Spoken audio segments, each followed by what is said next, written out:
Hello, मैं हूँ हरप्रीत। हम अक्सर स्पीच को ज़्यादा अहमियत देते हैं कि स्पीच बहुत इम्पोर्टेंट है बच्चों के लिए और ये है भी। लेकिन जब तक स्पीच में बच्चों की समझ नहीं है या बच्चे में लैंग्वेज स्किल्स नहीं है, तब तक उस स्पीच को कोई फ़ायदा नहीं है क्योंकि स्पीच बच्चा रेपिटेटिव वर्ड्स बोल रहा है, वो सेंटेंस फॉर्मेशन नहीं कर रहा है, वो आपके क्वेश्चंस को आंसर नहीं कर रहा है because of lack of language skills. इसका मतलब है कि आपका बच्चा लैंग्वेज स्किल्स नहीं जानता है। यहाँ पर मैं बात करूँ कि अगर मैं एकोलेलिया की एक बहुत बड़ी वजह भी यही है कि बच्चे बोलना तो सीख जाते हैं लेकिन बातों को समझना और अलग-अलग शब्दों को रिलेट कर पाना वो नहीं समझ पाते हैं। अगर मैं सिंपल सी बात करूँ थर्स्टी क्रो, अगर मैंने ये वर्ड बोला है ना तो उसमें भी कई बच्चों को ये चीज़ समझने में मुश्किल है कि थर्स्टी क्रो का मतलब क्या है। थर्स्टी का मतलब वो जानते हैं प्यासा कौवा, ये नहीं बता सकेंगे कि क्रो को प्यास लगी है या कौवा प्यासा है। तो ये एक चीज होती है कि रिलेट करना किसी चीज को, वो रिलेशन बच्चे नहीं समझ पाते हैं जिस वजह से उन्हें सेंटेंस फॉर्मेशन में मुश्किल हो सकती है। उन्हें चीजों का एक दूसरे से मीनिंग किस तरह से, कोई चीज किस तरह से दूसरी चीज के साथ में रिलेटेड है, इन चीजों को समझने में मुश्किल हो सकती है। इसीलिए हम बच्चों को कॉज एंड इफेक्ट सबसे पहले सिखाते हैं ताकि बच्चों को ये चीजें क्लियर हो कि एक चीज दूसरी चीज के साथ में रिलेट करती है। अगर मम्मा ने कहा है कि क्या खाना खाओगे तो मुझे यस बोलना है, मुझे ये नहीं बोलना कि क्या खाना खाओगे। तो ये एक सीधा सा आप डायरेक्ट रिलेशन समझिए कि बच्चे को अगर पता है कि मुझे इस बात पर हाँ बोलना है तो बच्चा कभी आपकी बात को रिपीट नहीं करेगा, वो आपको सही से आंसर करेगा। लेकिन अक्सर हम चीज़ों को समझते नहीं हैं और बच्चों को भी हम टेकन फॉर ग्रांटेड लेते हैं कि बच्चा चीज़ों को जानता है। अगर मैंने कहा है कि बच्चे को फ्राई, फ्राई का मतलब क्या है? अगर बच्चा ये कह रहा है कि फ्राई का मतलब उसे पता है, उसने पढ़ा है cook in the hot oil, but still he is not able to understand the meaning of the sentence. उसे पता ही नहीं कि सेंटेंस का मीनिंग क्या है, फ्राई का मतलब क्या है। तो ये चीजें कि cook in the hot oil, cook करना, पकाना हॉट ऑयल में, ये चीज इस सेंटेंस की, ये वर्ड्स ये आपस में किस तरह से जुड़े हुए हैं, इन चीजों को नहीं समझ पाते हैं। इसी वजह से हम कहते हैं कि बच्चों की लिटरल अंडरस्टैंडिंग होती है, शब्दों के अंदर का जो हिडन मीनिंग है वो बच्चे नहीं समझ पाते हैं। तो आज का मेरा ये वीडियो इसी विषय में है कि हम बच्चों के लैंग्वेज स्किल्स पर घर पर किस तरह से काम कर सकते हैं, क्योंकि ये एक चीज बहुत इंपॉर्टेंट है बच्चों की लैंग्वेज डेवलपमेंट के लिए। जब हम बच्चों में अंडरस्टैंडिंग की बात करते हैं, जब हम रिसेप्टिव की बात करते हैं, तो उसका मतलब सिर्फ वोकैबुलरी तक नहीं है, वोकैबुलरी तक सीमित नहीं है कि बच्चा जानता है कि ये एप्पल है, ये बॉल है, इसे हम नाउन कहते हैं। Noun are important but nouns are important but noun is the first step. बच्चों को पता है कि इसे एप्पल बोलना है या इसे मुझे कार बोलना है या इसे बॉल बोलना है, लेकिन ये चीजें आपस में रिलेट, अगर मैं कहूँ कि ग्रीन ग्रास तो बच्चा नहीं समझ पाएगा कि ग्रास ग्रीन कलर की होती है, इस वजह से इसे ग्रीन ग्रास बोला जाता है। तो ये चीजें हमें बच्चों को इन एक्टिविटीज के थ्रू सिखानी है कि बच्चे हिडन मीनिंग को समझ पाए कि किसी चीज, कोई वर्ड दूसरे वर्ड के साथ में या कोई चीज दूसरी चीज के साथ में किस तरह से रिलेटेड है। जब बच्चे इन चीजों का मीनिंग समझ जाते हैं तो लैंग्वेज उनके लिए इजी हो जाता है, क्योंकि उनमें अंडरस्टैंडिंग बननी शुरू होती है। और उसके लिए हम यूज करते हैं वर्ड्स को नहीं, कार्ड्स को, फ्लैश कार्ड्स को यूज कर सकते हैं हम बच्चों में लैंग्वेज स्किल्स को डेवलप करने के लिए। आज के इस वीडियो में मैं कुछ एक्टिविटीज आपके साथ शेयर करूंगी जो डेफिनेटली घर पर ही आपको बच्चों की लैंग्वेज स्किल्स को इंप्रूव करने में, उनकी लैंग्वेज की अंडरस्टैंडिंग को इंप्रूव करने में आपको जरूर हेल्प करेंगे। मैंने ये 2 कार्ड्स लिए हैं, एक वास का, एक फ्लावर का। मैं बच्चे से बोल रही हूँ कि फ्लावर्स गोज विद। बच्चे को हमने सिखा दिया कि फ्लावर्स वास के साथ जाता है, बट वो क्यों जाता है? अगर आप बच्चे से ये पूछेंगे तो शायद बच्चा आपका आंसर नहीं करेगा, क्योंकि वो जानता ही नहीं कि इन दोनों को आपस में रिलेट कैसे करना है। मे बी उसने देखा भी होगा वास के अंदर फ्लावर पड़ा, लेकिन वो इन चीजों को रिलेट नहीं कर पाएगा कि फ्लावर्स को हम वास के अंदर रखते हैं।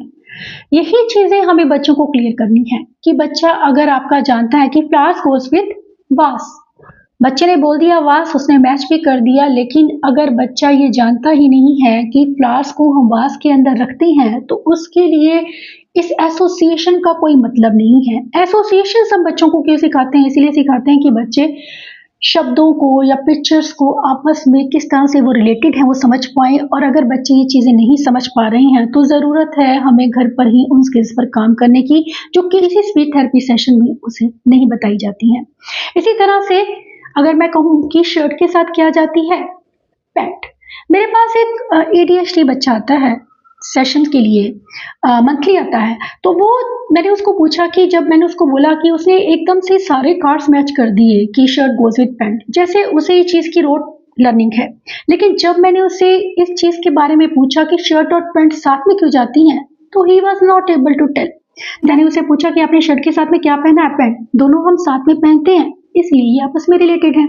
तो इस तरह से आपको रिलेशन समझाना है बच्चों को। ये फर्स्ट स्टेप है जब आप बच्चों को व्हाई कि क्यों ये रिलेटेड है, जब बच्चे ये चीज़ें समझना शुरू करते हैं तो उनके अंदर वोकैब्युलरी बननी शुरू होती है। ये वोकैब्युलरी उस वोकैब्युलरी जिसे हम नाउन या वर्ब्स कहते हैं उससे कहीं ज़्यादा बढ़कर है। अगर आपके बच्चे का एडवांस लेवल है तो ये चीज़ें उसे बहुत हेल्प करेंगी। अब मैंने बच्चे को ये कार्ड्स दिखाए हैं, ये एडवांस्ड लेवल के लिए हैं। अगर आपका बच्चा भी नाउन्स भी नहीं जानता है तो ये एक्टिविटीज़ आप उन बच्चों के साथ नहीं करेंगे। लेकिन अगर आपका बच्चा कैटेगरीज जानता है, आपका बच्चा एसोसिएशंस जानता है, तब उसके साथ में आप ये एक्टिविटीज़ ज़रूर कीजिए। उससे आपके बच्चों में लैंग्वेज स्किल्स ज़रूर डेवलप होंगे। अब मैंने बच्चे को प्लेन दिखाया है, फिर मैंने बच्चे को बस दिखाई, फिर मैंने बच्चे को दिखाया ट्रक और फिर मैंने उसे दिखाई पेयर। अब मैंने उससे पूछा कि इनमें से कौन सा है जो बिलोंग नहीं करता है।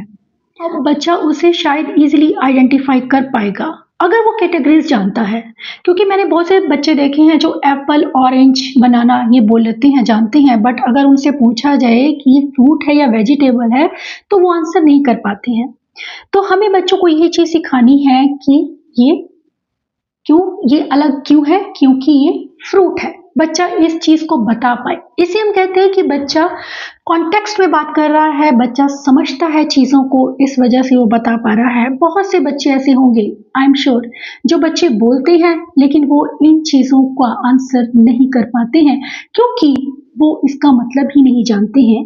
उनमें वो अंडरस्टैंडिंग नहीं आई जो कि बच्चों में लैंग्वेज स्किल्स को उनकी स्पीच की डेवलपमेंट के लिए बहुत ज़रूरी है।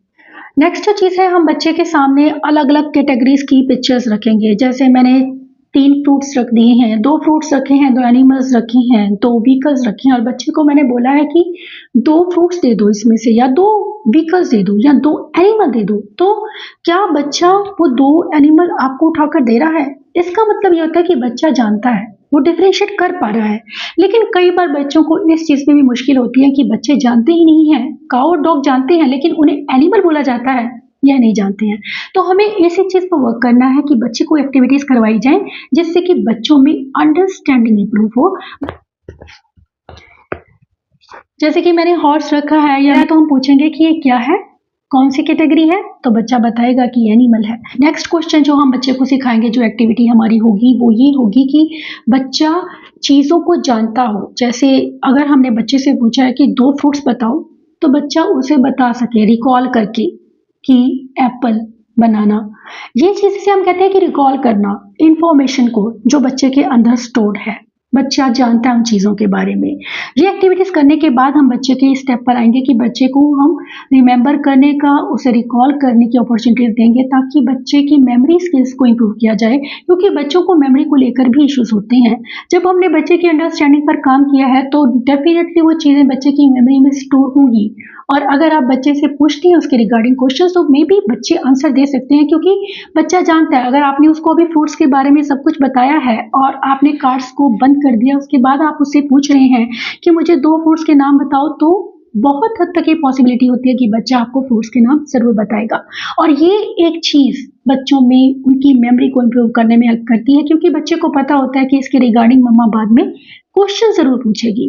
क्योंकि जब आप बच्चे के साथ एक्टिविटी करते हैं, उसे छोड़ देते हैं, तो बच्चे भी कई बार उसे भूल जाते हैं, लेकिन उनकी मेमोरी में वो चीज़ बनी रहे तो ज़रूरी है कि उनकी अंडरस्टैंडिंग पर काम करने के बाद हम उसके रिगार्डिंग क्वेश्चंस उनसे ज़रूर पूछें, ताकि बच्चे की मेमोरी में वो चीज़ें फिक्स हो जाएँ कि अगर नेक्स्ट डे मुझसे पूछा जाए तो मुझे क्या आंसर करना है, और वो आपकी बातों को ध्यान से सुने कि उसे पता हो कि मुझे मम्मा क्वेश्चन कर सकती है। तो ये चीज़ें भी बच्चों को आपकी बातों पर ध्यान देने में, उनकी अंडरस्टैंडिंग को इम्प्रूव करने में, उनकी मेमोरी को इम्प्रूव करने में हेल्प करती हैं।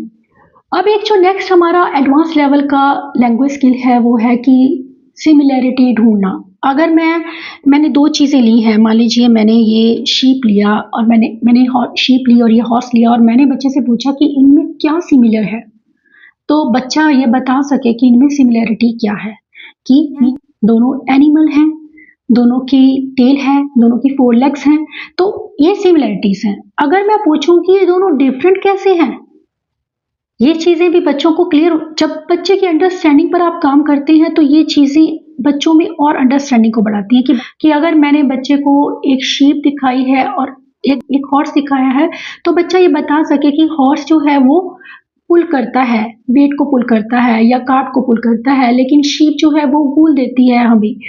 तो ये चीज़ें बच्चे तभी बता पाते हैं जब बच्चा इंडिविजुअली इनका जो है इनके मतलब समझता है कि शीप है तो ये वूल देती है, काऊ है तो वो मिल्क देती है। ऐसे हम एक और एग्जांपल मैं आपको देती हूँ कि जैसे फ्रूट्स लिए हैं, हम बच्चे से पूछ सकते हैं कि सिमिलर कैसे हैं। दोनों फ्रूट्स हैं और दोनों ट्री पर लगते हैं और दोनों हम खाते हैं, फूड है। अब अगर मैं कहूँ कि डिफरेंट क्या है, अब डिफरेंस को ढूंढना है तो बच्चा बताएगा कि इसका रेड कलर है, इसका येलो कलर है, या इसकी शेप उससे डिफरेंट है, ये राउंड शेप है या अलग शेप में है। तो इस तरह से जब बच्चा चीज़ों को अच्छे से देखता है, उन्हें सिमिलरिटी और कंट्रास्ट के बारे में जब बच्चा बात करता है, तो इसका टेस्ट कैसा होता है, ये हार्ड होता है, ये सॉफ्ट होता है खाने में, इसे हम एप्पल बोलते हैं, इसे हम पेयर बोलते हैं।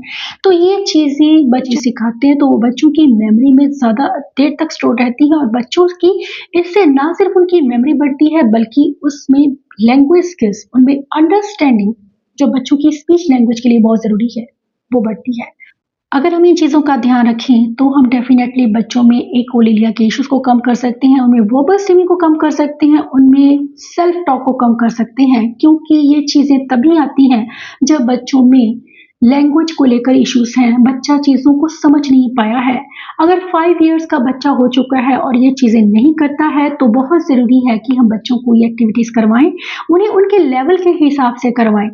ये बहुत ज़रूरी है ताकि बच्चा कॉन्सेप्ट को ईज़िली समझ पाए और सही से बोलना सीखे। ये वीडियो आपको डेफिनेटली हेल्प करेगा घर पर ही बच्चों की लैंग्वेज स्किल्स को इम्प्रूव करने में। Thanks for watching.